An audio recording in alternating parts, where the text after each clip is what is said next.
I've been a full-time real estate investor since 2018, and I think it is finally time to cash out. At my peak in 2022, I had 54 units, 26 individual properties, and now as of September 2024, I've been slowly selling these off and I am down to 26 units, 17 individual properties, and I think it's finally time to just get rid of all of them.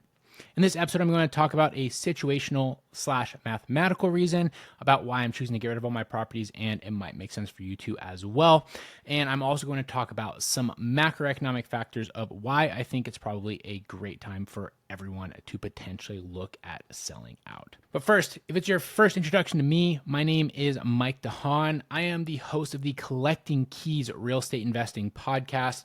I own a real estate company called Backyard Homebuyers, and I also run a community called Scale, which is a group of investors that are looking to scale their real estate businesses to 7 figures and beyond. In early 2018, I quit my W-2 at Boeing as an engineer, started getting into real estate shortly after that, and have done coming up on 500 transactions in the last 4 years. I've generated millions of dollars in revenue, and at one point I owned a portfolio valued at about 15 million bucks, and I've been slowly selling it off since I maxed that thing out in 2022. So given all of that and the growth that I had, why would I consider selling? I mean, the reason people get into real estate is to build assets and hold on to things forever, but sometimes it doesn't just completely make sense for people to do that, right? So if it's worth 15 million bucks, kind of the general thought people have is in the future, as all the loans are paid off, it's going to be a pretty sweet retirement, especially if things continue to appreciate like real estate historically does. And you're absolutely right. But I have my reasons for wanting to go a different direction with things. So to start off, I will dive into the kind of situational slash mathematical reason that I'm debating on getting out of these. And this is the one that may apply to you depending on your market and your situation, but also may not depending on kind of where you're at and what things look like for you. So for me, I acquired many of my properties between the years of 2018 and 2020 when properties were valued at a lot less than they currently are. Because 2022 stuff was kind of starting to reach a higher mark, but in 2018, I mean, there was properties that I was buying that were worth half as much as they are currently today. And so in 2022, I refinanced a lot of those into nice low rates. And my intention with that was to have healthy cash flow and bring my payments down a ton while being able to cash out my equity and continue to have rents increase. And while I was able to get 3.5% rates and my cash flow was awesome for a couple of years, the problem is, since then, everything has kind of started to catch up, right? And so now property taxes have started to catch up with the increase in property values, which has really started to take a huge chunk out of my cash flow, especially because I live in Washington State, where property taxes are not exactly low. And also insurance has started to increase as well, because as the property is worth more, insurance companies are wanting to carry a higher insurance premium, which are going to charge you more money for, because if the house were to burn down, they're going to need to bring more money to the table to pay it off. And so all of a sudden, what has happened is I've started to take a huge hit on my cash flow that I was not anticipating when I refinanced a couple of years ago. This is pretty much just because the monthly holding costs have increased an incredible amount, but the rental rates have not increased at the same time. And so historically, when this would happen, it would happen at a more reasonable rate. And so, the holding costs would increase on a rental property, the landlord would be able to increase the rents appropriately, and it would all kind of balance out. The problem is now, just due to the affordability crisis that we have in the United States, rental rates are not keeping up with this increase in holding costs for these properties, right? One property in particular, I had but just between the taxes and insurance, my monthly holding cost of that property has increased $700 a month. I can't just go and increase rent $700 a month on that property. A, it would not be fair to the tenants at all. B, that is not what market rent is for that property in this market. But because it's in a better area, it is a slightly larger property. It has a little bit of extra land associated with it, so the tax are a little bit higher. The city decided to make the property taxes $6,000 a year or $500 a month increase, plus the insurance increased as well because we've had an increase of forest fires in the area and it's kind of a wooded part.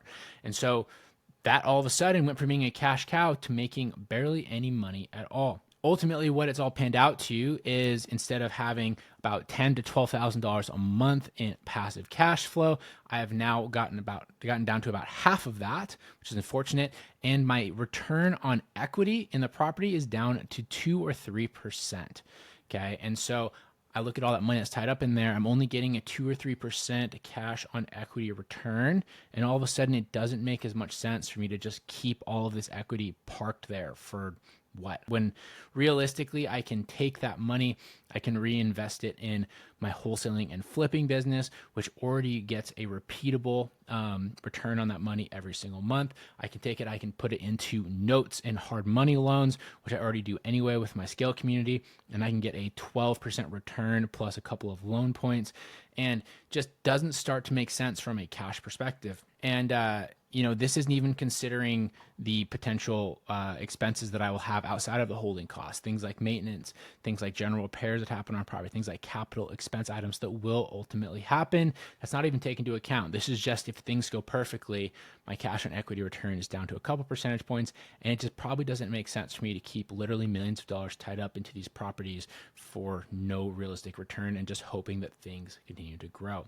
So it's a common mindset with real estate people to think that holding properties should kind of be a forever thing. But if you're an entrepreneur, if you're someone that wants to use money as a wealth building tool and not just as something that you sort of keep in a bank account or you just keep in assets, then you need to be analyzing your returns on a regular basis. And so if you've noticed your cash will start to take a dip, these are the first things that I would start to look at is, does your return on equity really make sense for the cash you're getting out with the increased costs that we've had just with, the current environment going on in the United States? And does it make sense for you to take that money out, sell the properties, and move it somewhere else? Because it just might. So that's kind of the situational reason that applies to a lot of people. If you've had properties that you've owned for a long time, you're one of those people that got in early, kind of before the big boom in 2021, it's highly possible you have a ton of equity and not a ton of cash flow anymore. And it's important to realize that. So that's one piece. The second piece that I'm looking at selling is more around the macroeconomics and where I kind of think the country is headed. Okay. And this is not a political thing. It has nothing to do with Democrats or Republicans or whatever. This is purely just what we are seeing as a society that has me a little bit concerned about what things are going to look like. Okay.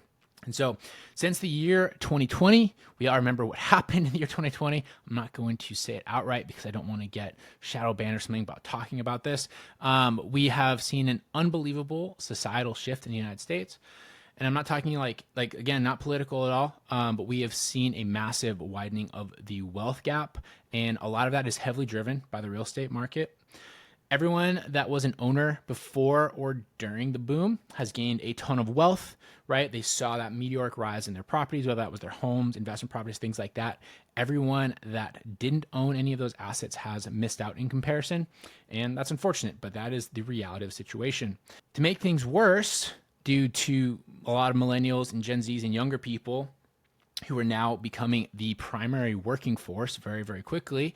A lot of us, myself included in this, I'm in my early 30s, we were pushed to go to university. We racked up student loan debt, all those costs associated with doing that.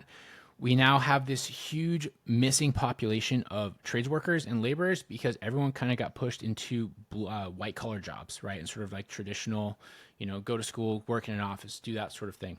And so as a result, we have a huge shortage in people that are actually able to, do work or maintain houses. And in many places, it's gotten extremely expensive to be able to just like maintain your properties, right?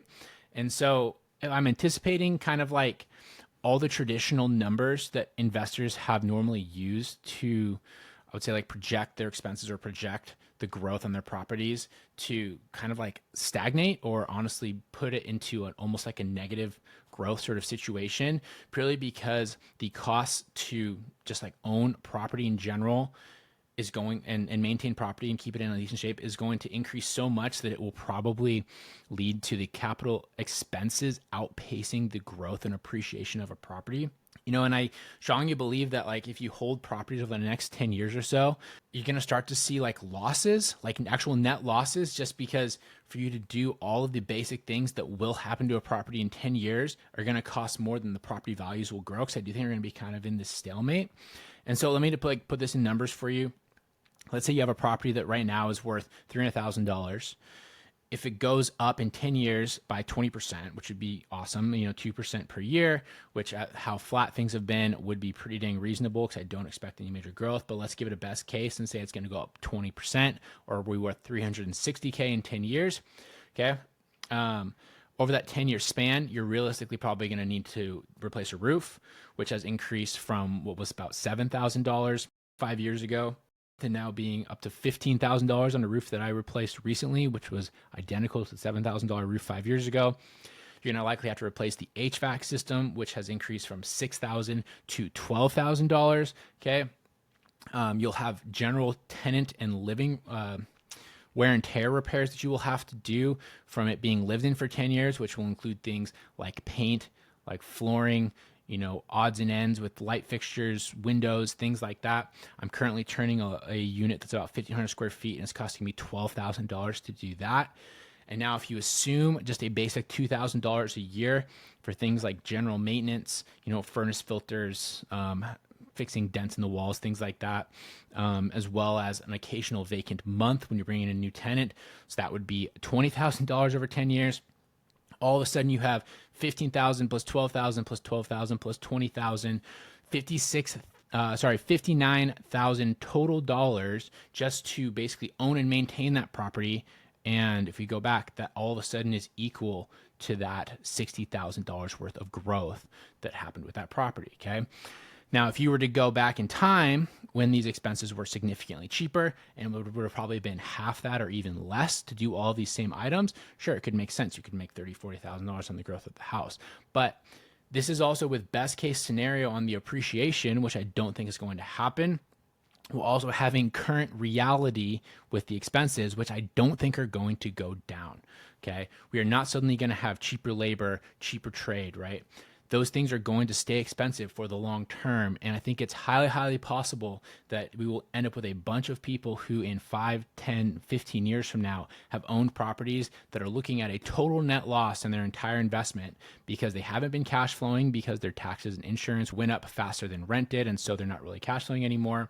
And you have all these capital expense and maintenance items that are so much more expensive than they were. And so all of a sudden, you're not even getting the appreciation. You're basically getting debt pay down and that's it, which can be decent. But in the first 10 years, that's not an incredible amount. Okay. And so, at that point, should you have taken your equity and moved it to anything else? Maybe, who knows, right? That sort of depends on you. And so am I saying everyone should sell all of their properties? Not necessarily, but you need to look at your situation and what you can do with your money and decide what makes sense for you. Okay. Like if you want to be a real estate entrepreneur or you are already like a sort of half real estate entrepreneur, instead of keeping that money parked and hoping that, maintenance and repairs go down or rents continue to increase or your property taxes go down, which is not a guarantee. Those are all things that are kind of outside your control. You can instead take that equity and invest it in your systems, in your marketing to flip a house or two, to wholesale a house, to invest in some loans or notes to get a more fixed guaranteed return. It's highly possible that you will come out significantly ahead. Sure, those things are more active, but if you want to make a return on your money and you don't just want to leave things to chance, sometimes you're going to have to work a little bit more, and that's definitely worthwhile if you look at the big picture. So ultimately, long story short, I guess what I'm trying to say is if you look at kind of like the larger social and economic factors that currently exist in the United States, I don't know if I necessarily believe in holding real estate over I would say the middle long term, right? Not long over 50 years. I think that could be decent. But if you look at the 10 to 15 year standpoint, which for me as a person in my early 30s feels like a long time because I'll be pushing 50 by the time we get to that, right? That's a good chunk of my working life. I don't think it makes sense to keep all that money parked there and just hope that things come together, because it's very possible that down the line I could be looking at properties that I have spent just as much as they have grown to try and maintain and keep them in a state where I can actually sell them again. I think probably the primary exception to this would be if it was a property where you could truly force equity, and you have a longer term play. Let's say you own a home that has some additional land that you could eventually subplat and sell out to build new homes on, but that's going to be the minority of what a lot of people's properties look like. So in the next 6 to 12 months, I personally will be selling off the rest of my portfolio and investing in the ventures that I think will continue to give me actual returns and not just hopeful future returns, right? It's not the most popular view in real estate, But just because real estate has been good in the past and has what kind of gotten me to where I am, doesn't mean that it's going to be a guarantee in the future.